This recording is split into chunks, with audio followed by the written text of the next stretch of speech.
million questions for you, but I want to get my Marvel question just out front and just get it done. For Okay. fans of Marvel, when is the next time Bucky will be making an appearance in the MCU? I don't know. Per usual, I can't answer that question. I have no clue. But look, I think it's sort of about seeing what's next for him, right? I mean, to some extent, the show I felt really graduated him to another sort of level of experience and kind of taking on his past a lot better and it gave him another sense of place and sense of family that he's found there with Sam, and so he's in a pretty good spot right now. So we have to. I guess I'd be curious to see what the next interesting thing that we could tell with him would be. And as you well know, that is above my pay grade. There are far wiser men and women who are making those decisions. Sure. I've heard there's a lot of cameos in the Doctor Strange sequel. I was wondering if you were one of them, but we can move on. We I can, am not in Doctor Strange 2. I I, promise. I appreciate that answer. So, in all the, first of all, congrats on being part of the 355. One of the things that I love Thanks. is that it's an all women kicking ass team. And it sort of reminds me of like a Bond movie in that, or like a team up movie, but you're one of the few men in the film. So how did it feel being like the Bond guy, if you will? Do you know what I mean? Like, Yeah, I mean, it felt pretty great. I was okay taking my lead off of them.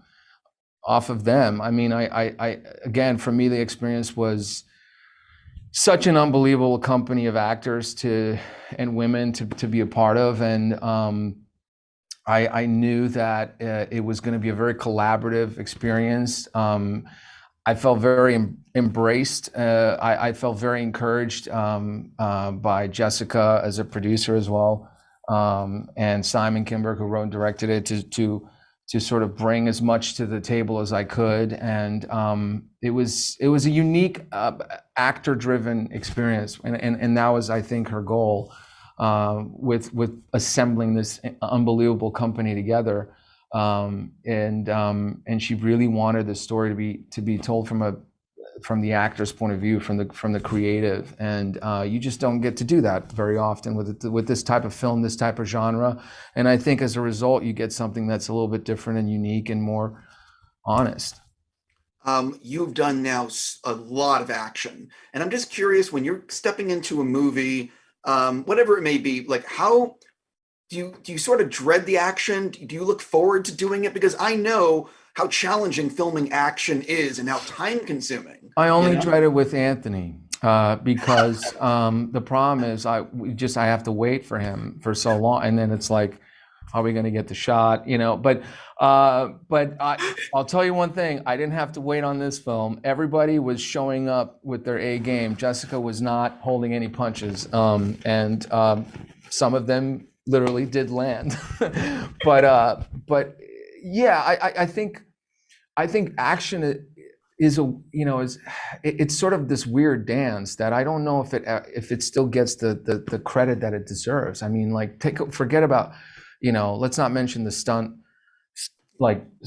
teams, right? Who put in the level of commitment, how they come in and what they do and how difficult that is. But you either look good doing it or you don't. Like it's not something that I feel like everybody kind of learns, and then I think it's so much about trust, and it's sort of tedious in a way because you have to like really rehearse it, and then finally you have to forget about it, and then you have to adjust it, to whatever your partner is giving you. So there's a lot that goes into it, and then it sort of looks really cool and everything, and you're like, oh, but yeah, it's always challenging and fun. It never gets boring, and the adrenaline is always high.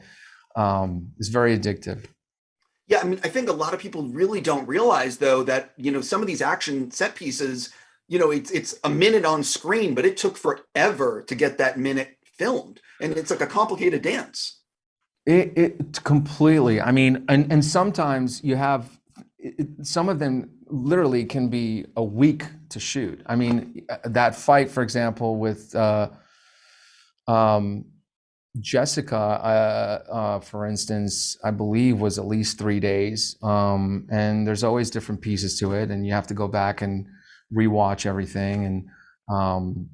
And it's always about angles, because something can look really good from a close up or whatever, but then when you're from here, it has to change. But if you ask the stunt department, they always tell you one thing, and that's like, if you can fight in a wide, then you really know what you're doing, because the close-up is, you don't really see a lot of stuff. I think that's one of the reasons why everyone loves the John Wick movies, because Keanu is always in the wide. Unbelievable. Yeah, I mean, it's just unbelievable. And one of the reasons why I'll tell you, I'm always going to be proud of that three-way fight in Civil War with Evans and Iron Man, because like that, we knew that was one shot, and I was like, we're going to be in the wide, so like they're going to see everything. Like, you really have to get it. You can't cheat it, I fucking love that movie. I love that you love it. Oh, it's so good. It's so insane. Dude, it's so good. Listen, I got to wrap, but just real quick, what are you getting ready to film? What's coming up? There's nothing really right now that I can talk about. I was very lucky to work on some very interesting projects this past year. One of them I'm really excited about is that I'm going to Sundance for. Looks like Sundance is still going to be happening, or hopefully, or I